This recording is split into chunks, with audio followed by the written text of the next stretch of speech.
Malam hari ini adalah malam yang bersejarah buat kita semua, khususnya buat kedua mempelai, karena hari ini adalah hari yang akan terus dikenang sampai sepanjang masa.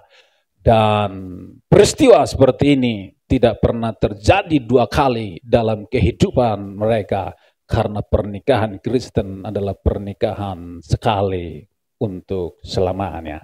Amin. Sebelum kita masuk di dalam pemberkatan nikah, maka kita akan dengarkan firman Tuhan. Karena firman Tuhan adalah pondasi dasar untuk keluarga bisa berkemenangan dan hidup sesuai dengan apa yang Tuhan mau. Haleluya. Judul firman Tuhan malam hari ini adalah pernikahan yang bahagia. Boleh katakan sama-sama 1, 2 ya. Pernikahan yang bahagia. Firman Tuhan di dalam Matius 19, demikian firman Tuhan. Jawab Yesus, tidakkah kamu baca bahwa Ia yang menciptakan manusia sejak semula, menjadikan mereka laki-laki dan perempuan? Dan firman-Nya, sebab itu laki-laki akan meninggalkan ayah dan ibunya dan bersatu dengan istrinya, sehingga keduanya itu menjadi satu daging. Demikianlah mereka bukan lagi dua, melainkan satu. Karena itu apa yang telah dipersatukan Allah tidak boleh diceraikan oleh manusia. Amin. Saya percaya semua orang mendambakan pernikahan yang bahagia. Ada di sini yang tidak mendambakan tidak bahagia? Atau adakah di tengah-tengah kita keluarga yang sedang tidak bahagia? Tetapi dambaan dan harapan setiap orang adalah menjadi keluarga yang bahagia. Pernikahan yang bahagia adalah pernikahan yang menjadikan firman Tuhan sebagai dasar membangunnya. Pernikahan yang bahagia adalah pernikahan yang dibangun di atas firman Tuhan. Firman Tuhan kaya akan nilai-nilai, kaya akan prinsip-prinsip untuk menjadi keluarga yang bahagia. Kalau ingin keluarga saudara bahagia, bangunlah di atas dasar kebenaran firman Tuhan. Ada banyak di Alkitab nilai-nilai, prinsip-prinsip yang bisa kita terapkan supaya pernikahan kita bahagia. Tetapi malam ini kita akan melihat 3 hal saja yang menjadi prinsip yang kita bisa hidupi dan kita bisa pelajari. Yang pertama, saudara-saudara, prinsip yang pertama, firman Tuhan berkata, laki-laki meninggalkan ayah dan ibu. Katakan sama-sama 1, 2 ya. Kenapa harus laki-laki? Agripa, dia harus keluar dari ayah dan ibunya dan dia bersatu dengan istrinya. Bagaimana dengan Jessica? Jessica juga harus keluar dari keluarganya. Agripa berkata, ayo Jessica, jalan bersamaku. Tinggalkan ayah dan ibumu. Aku tinggalkan ayah dan ibuku. Aku akan menuntunmu ke masa depan yang penuh harapan. Firman Tuhan berkata laki-laki harus meninggalkan ayah dan ibunya. Ini berbicara tentang mereka sedang memulai keluarga yang baru. Haleluya. Keluarga yang baru yang mereka akan bangun bukan lagi keluarga yang bergantung kepada papa dan mama, bukan lagi bergantung kepada papa dan mama, tetapi mereka akan bergantung kepada Tuhan. Amin. Kalau selama ini Jessica masih boleh minta uang, Pak, aku butuh uang. Kalau Bung Agripa selama ini bisa berkata, Pak, Ma, aku butuh uang. Ketika mereka sudah membangun keluarga baru, tidak lagi berkata, Pak, aku butuh uang. Mereka harus membangun keluarga yang baru dengan ekonomi yang baru, berdiri sendiri, bertanggung jawab dengan keluarganya sendiri. Amin.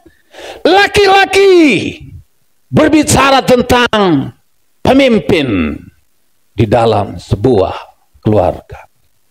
Laki-laki yang harus keluar dari rumahnya dan berkata, ayo bersama dengan istriku kita bangun keluarga yang baru. Amin. Efesus 5 ayat 25 berkata begini, hai suami, kasihilah istrimu sebagaimana Kristus telah mengasihi jemaat dan telah menyerahkan dirinya baginya.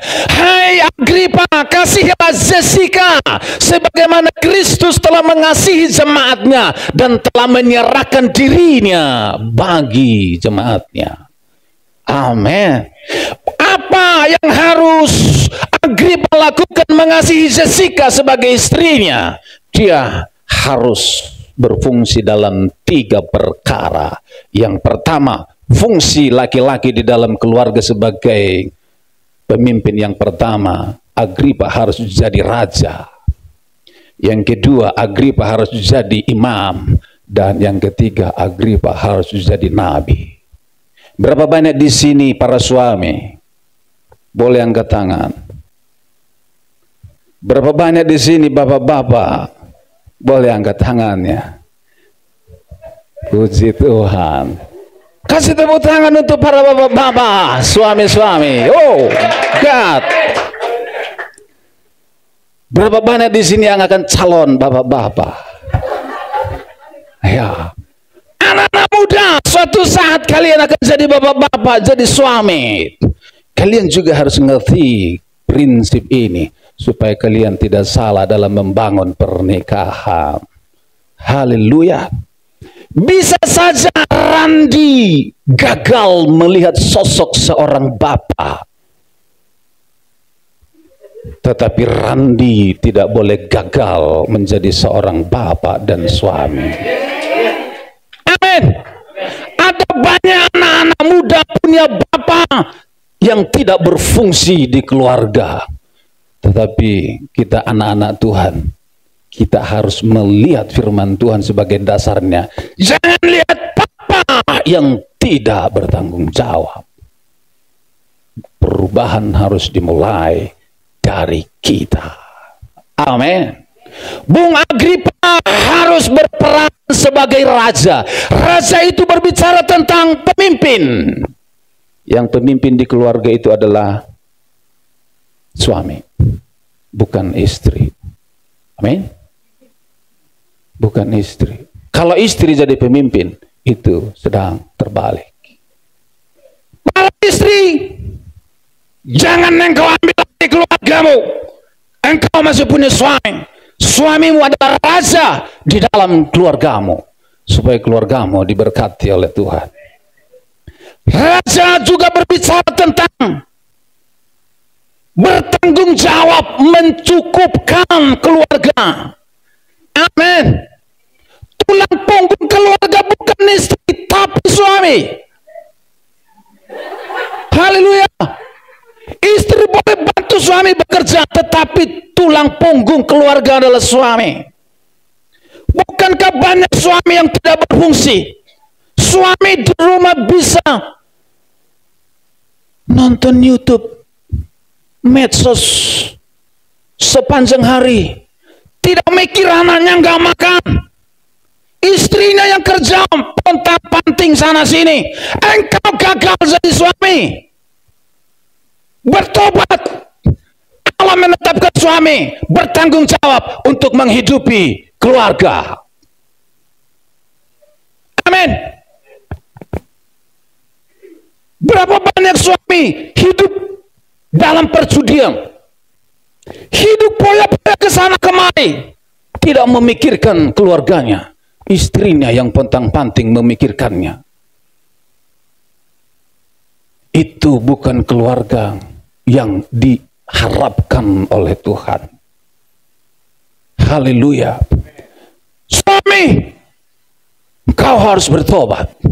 Kau lihat anakmu dan istrimu, mereka lapar tidak makan. Suami, engkau harus bekerja untuk mereka. Yang kedua, Bung Agripa sebagai suami, dia berfungsi jadi imam. Imam itu apa? Tugasnya imam itu yang pertama berdoa, yang kedua melayani, yang ketiga mendengar. Satu sisi dia jadi raja, raja itu kan dilayani. Suami memang perlu dilayani. Amin. Para istri, layani suamimu. Amin. Layani suamimu. Gak pernah diambilkan minum, kopi. Ambil sendiri. Nanti ada tetangga yang ngambilin, kau cemburu.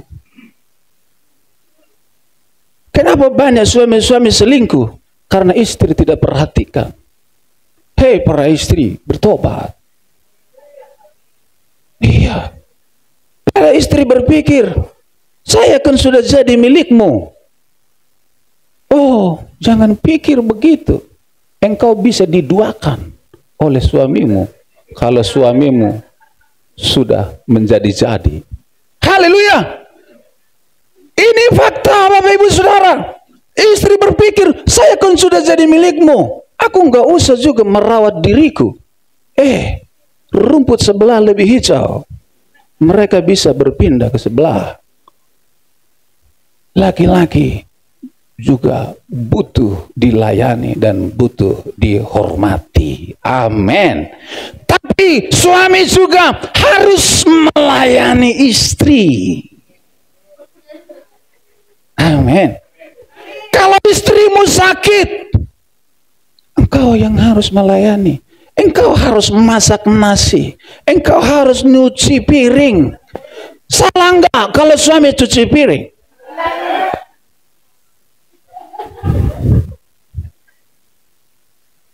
Berbahagialah istri dengar ini.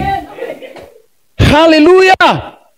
Suami itu mendengar keluhan dan cerita istrinya.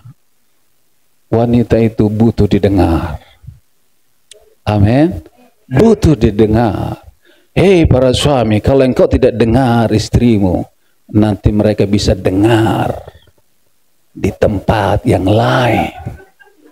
Haleluya. Nanti mereka bisa dengar di medsos dan lama-lama juga berpaut hatinya kepadanya. Haleluya. Tuhan tolong kita. Imam itu berdoa. Istri dengan suami kira-kira lebih suka mana berdoa? Di mana-mana, di gereja mana, ketika ada kegiatan doa, biasanya selalu dipenuhi oleh kaum wanita. Kaum bapak biasanya hanya bisa dihitung dengan jari. Padahal fungsi suami adalah imam, berdoa bagi istri dan anaknya dan keluarganya. Amin. Suami-suami, pernahkah engkau setiap hari mengangkat tanganmu di hadapan Tuhan, berdoa buat anakmu, berdoa buat istrimu? Kalau engkau tidak pernah lakukan itu, engkau gagal menjadi imam. Mulai hari ini lakukan. Angkat tanganmu kepada Tuhan. Engkau harus berdoa buat istri dan anak-anakmu. Amin. Itu imam. Kalau suami masih ada, istri tidak boleh jadi imam. Suami itu jadi imam, jangan timpang. Suami yang harus berkata, yuk kita berdoa. Yang memimpin itu suami. Haleluya. Jangan jadi istri yang jadi imam, suami tidak berfungsi jadi imam. Keluargamu pasti sedang menuju kepada kekacauan. Hei para pria, hei para suami, bertobat.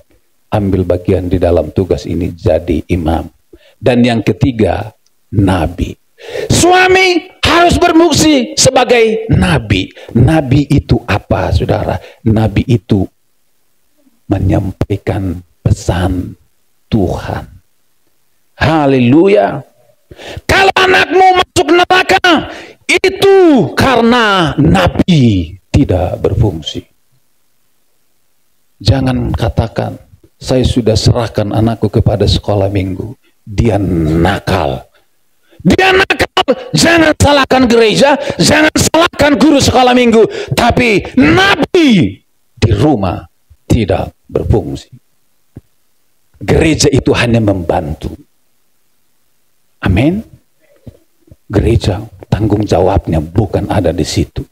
Tanggung jawab kerohanian keluarga kita ada di keluarga, di orang tua, nabi. Berarti para suami harus ngerti firman, harus tahu firman, harus rohani. Kalau enggak, engkau gagal jadi suami. Kalau engkau gagal jadi suami, bertobat mulai malam ini. Jangan dilanjut lagi. Tapi kalau malam ini engkau tidak bertobat, mau sampai kapan engkau tidak berubah? Keluarga akan semakin terpuruk dan semakin terpuruk. Jangan berpikir baik-baik saja. Engkau lihat mungkin anakmu baik-baik saja. Bisa saja tidak seperti yang kau pikirkan. Anakmu bisa kelihatan baik-baik, tapi di dalamnya hancur, lebur. Mereka menangis, menjerit. Tidak engkau tahu. Kenapa? Padahal mereka butuh diajar firman Tuhan, butuh didekati. Kalau kita berfungsi, tidak mungkin anak-anak kita tidak lari kemana-mana. Amin. Efesus 5 ayat 22. Sekarang kita berbicara tentang istri, tanggung jawab istri. Efesus 5 ayat 22, hai istri tunduklah kepada suamimu seperti kepada Tuhan. Hai istri tunduklah kepada suamimu. Para suami coba bilang sama istrinya, hai istriku tunduklah kepadaku. Pak Erwin belum bicara. Ayo Pak Erwin, ngomong Pak Erwin. Hai istriku tunduklah kepada aku.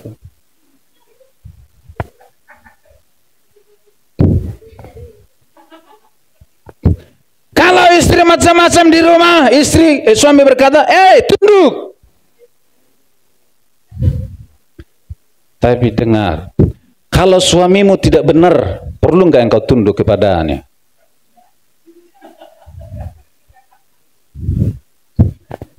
Hierarkinya begini. Suami tunduk kepada Kristus, baru istri tunduk kepada suami. Kalau istrimu tidak tunduk kepadamu, karena engkau tidak tunduk kepada Kristus. Kalau suami tunduk kepada Kristus, tidak mungkin istrimu tidak tunduk kepadamu. Kalau engkau tidak tunduk kepada Kristus, pasti hidupmu amburadul. Istrimu lihat, ini suamiku masih amburadul. Jadi dia susah untuk tunduk. Berarti perlu bertobat supaya mereka tunduk. Amin. Bilang sama istrimu, saya mau berubah. Haleluya. Amsal 31 ayat 10. Istri yang cakap, siapakah akan mendapatkannya? Siapa?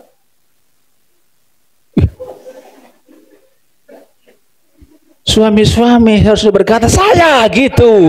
Haleluya. Amin. Istri yang cakap, siapakah akan mendapatkannya? Kurang mantap. Ia lebih berharga daripada permata. Amin. Lihat istrimu, itu lebih berharga daripada permata. Amin. Hati suaminya percaya kepadanya, suaminya tidak akan kekurangan keuntungan. Bahagianya aku jadi suaminya.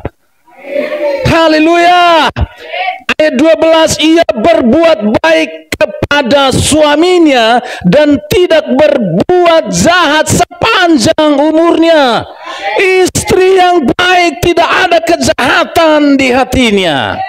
Ia mencari bulu domba dan rami dan senang bekerja dengan tangannya.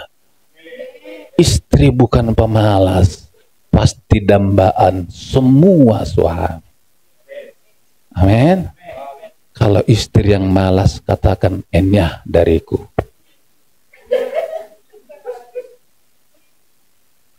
Haleluya. Ayat yang ke-15, ia bangun kalau masih malam, lalu menyediakan makanan untuk seisi rumahnya dan membagi-bagikan tugas kepada pelayan-pelayannya perempuan. Istri yang luar biasa. Ia tahu bahwa pendapatannya menguntungkan, pada malam hari pelitanya tidak padam. Oh, indah sekali ini Tuhan. Suaminya dikenal di pintu gerbang kalau ia duduk bersama-sama para tua-tua negeri. Suaminya jadi terkenal karena istrinya. Ia membuka mulutnya dengan hikmat pengajaran, yang lemah lembut ada di lidahnya. Kayaknya semuanya ada di sini deh. Amin. Ia mengawasi segala perbuatan rumah tangganya, makanan kemalasan tidak dimakannya. Keren banget ini. Anak-anaknya bangun dan menyebutnya berbahagia, pula suaminya memuji dia. Bahagia banget di keluarga yang punya istri seperti ini. Haleluya. Banyak wanita telah berbuat baik, tetapi kau melebihi mereka semua. Yang terakhir, kemolekan adalah bohong dan kecantikan adalah sia-sia. Tetapi istri yang takut akan Tuhan dipuji-puji.